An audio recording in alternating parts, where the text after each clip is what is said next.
You're listening to The Coffee Hour. I'm Andy Bates. It is a great day, January being a time when we give a lot of attention and emphasis to life issues. We certainly do that throughout the year as well, but January is a time when we really give a lot of emphasis to that throughout the entire month. And joining us today, Stephenie Hovland, educator, speaker, and member of the Lutherans for Life National Board of Directors, also author of Tips for Instilling Life Values in Children in the winter issue of Life Date from Lutherans for Life. It's a great periodical that comes out from Lutherans for Life. You can find it online or get on their mailing list and get a copy of that as well. Stephenie is joining us by phone today. Stephenie, thanks so much for being my guest on the Coffee Hour. Thank you very much. Nice to be here. So, Stephenie, you're an educator, a speaker, also on the board of directors for the National Board of Directors for Lutherans for Life. Tell us a little bit about your background as an educator and some of the things that you speak about today as well. Okay. I've been teaching in Lutheran schools in a few different states over the years. My husband's a pastor, so we've moved around a little bit.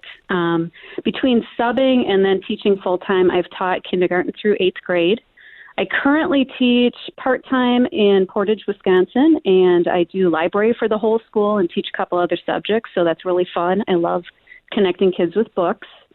I have done some life things over the years a little bit, but I really got more into Lutherans for Life about 9 years ago when somebody asked me to be on the National Board of Directors. And I wasn't sure at first if that was the way to go, but as I've grown into it, I found it very rewarding, and I've really dug into those life issues and become more and more involved. So it's been a great experience.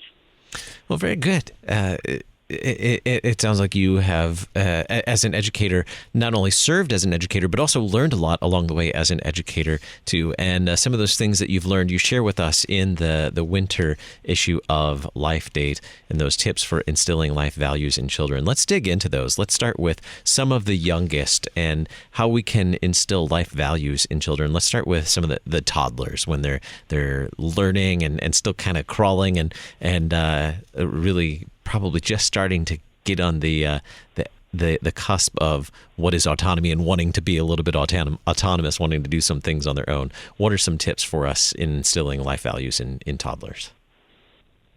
Well, with toddlers, I know that I've noticed with my own kids who are now grown that they not only love to chew on books, but they actually enjoy the stories. Mm-hmm. So I always kind of go to books first, but I love sharing books with kids and not just reading the stories, but pointing to the pictures. So toddlers, they're not going to understand the words as much. They do get the tone of it, and they get the idea that you're coming across, but they look at those pictures. And so one thing you can do with toddlers is point out in the pictures, have them notice what's in the pictures. And things that you can point out is, see all the people. How are they all different?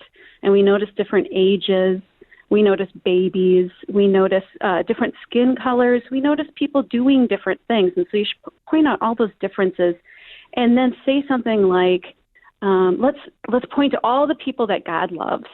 And you start pointing at all the people. And it's just a way to build a foundation of them realizing that God loves all people of all ages, all sizes, all skin colors, genders, whatever we're doing, God loves us. And so it's a good way to establish that. And then when they do start playing with babies and playing house and things like that, they have that natural sense of caring and nurturing. And so you just play on that, take care of the babies. I used to play with my girls. I'd play that I got hurt and they took care of me. And that's helping them understand that we take care of people when they're well and when they're sick, when they're different ages. I love that, just pointing, who does God love, and pointing to each person. God loves all of those people in Jesus. Thanks be to God. Anything else about toddlers before we go on to preschool and kindergarten, which is the age that I'm learning most about right now with a kindergartner this year? Anything else about toddlers? The only other thing I would say is when they start asking the why questions, why this, why that, we realize that they're not thinking too deeply at that point. And sometimes just asking them, well, what do you think? Will give you an idea what they're actually asking. So if they ask you where babies come from, for example, they may not want all the details at that age. So if you ask them what they think, you can get kind of an idea of where to go with them and just enough to satisfy their curiosity until they're older, and you can give them some more details on what they're actually asking.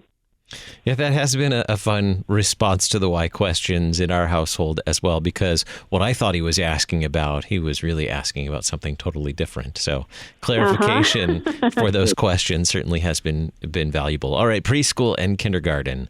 Let's talk about kids at this age and what we can do to instill life values.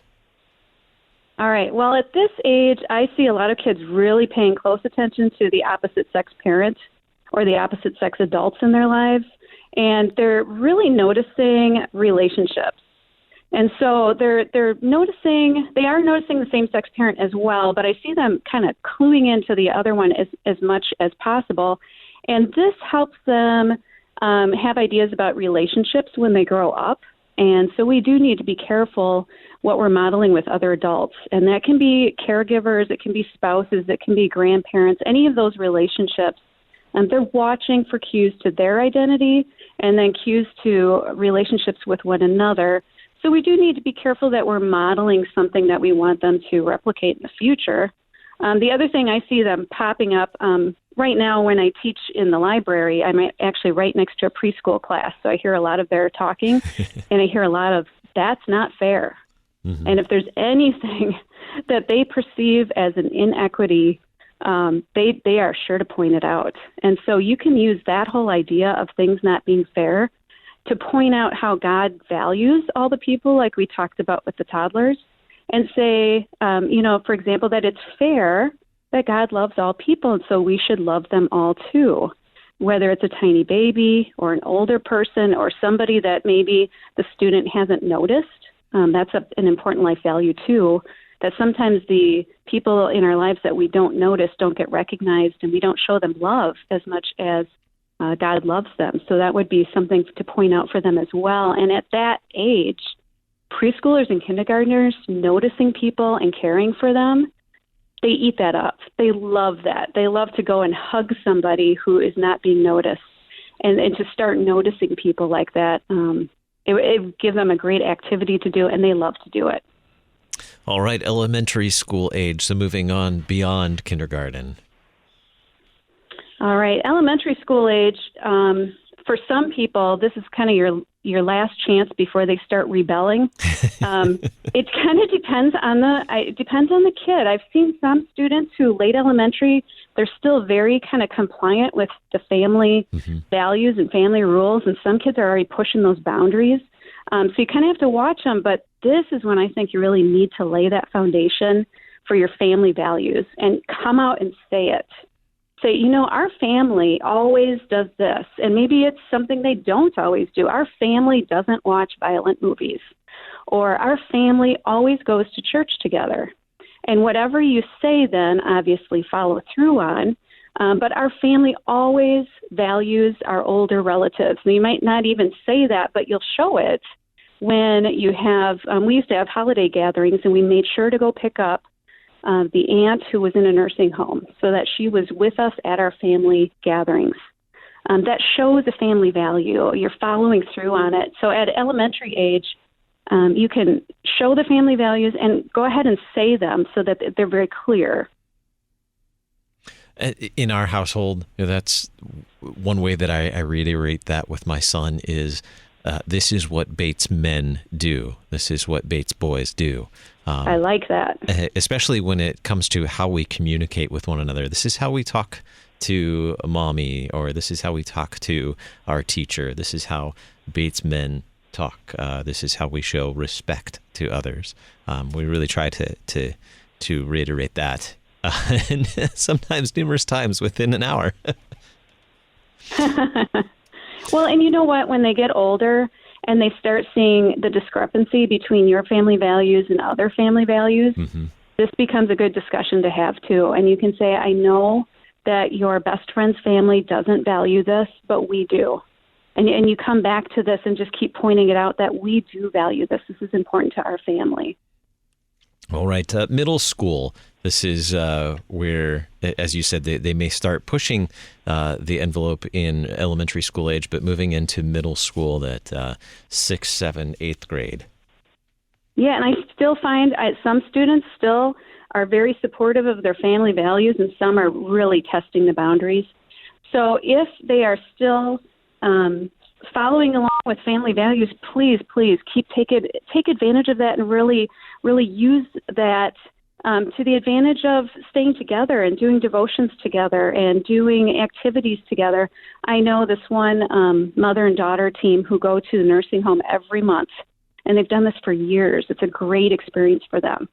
They are now coming to the point where the daughter is pushing against some of the family values, but they continue to do that together, so it's something that they can still agree on.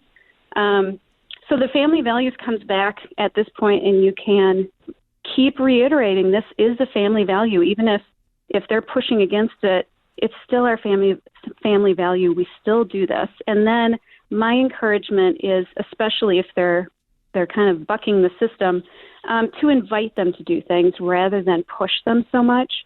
Invite them to join you in Bible study. Invite them to join you in devotions. If you haven't done it up to this point, expecting them to suddenly dive into Bible study or devotions with you might be a little too much, but inviting them to join you, inviting them to do things is going to make them feel more like they are making the decision.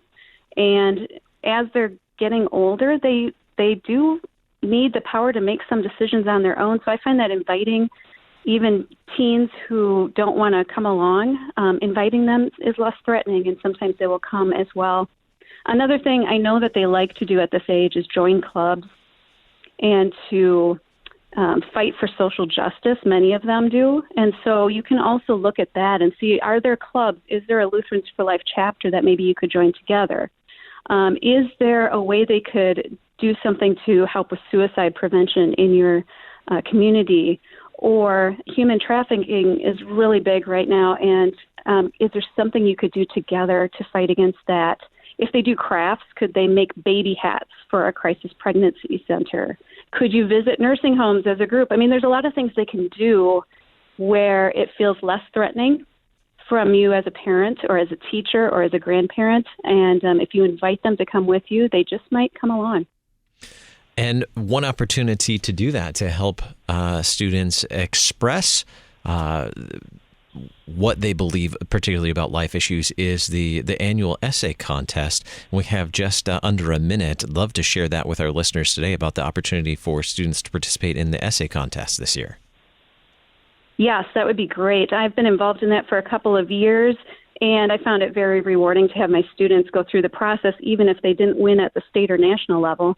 But any student who is a member of a Lutheran church, whether they're homeschooled, public schooled, or Lutheran schooled, can enter, and then any student who goes to a Lutheran school can enter. If they want to do that, they should go to lutheransforlife.org, go to the About tab, and find the state federation that covers their state. If there isn't one, then they should contact the Missouri representative, Diane Albers, and she will let them know what they need to do. But each state has different deadlines, so they should check with their state representative. Very good. Lutheransforlife.org is the place where you can find the article that Stephenie has shared, or get a copy of Life Date as well. You can find Life Date online at lutheransforlife.org. Stephenie, thank you so much for being our guest on the Coffee Hour today. Thank you so much. It was great. I'm Andy Bates. The Coffee Hour with Andy and Sarah is a production of KFUO. To support the Coffee Hour and KFUO Radio, visit KFUO.org. You can also text KFUO to 41444 or send an email to gifts@KFUO.org. And you can call us at 800-844-0524. KFUO. Christ for you, anytime, anywhere.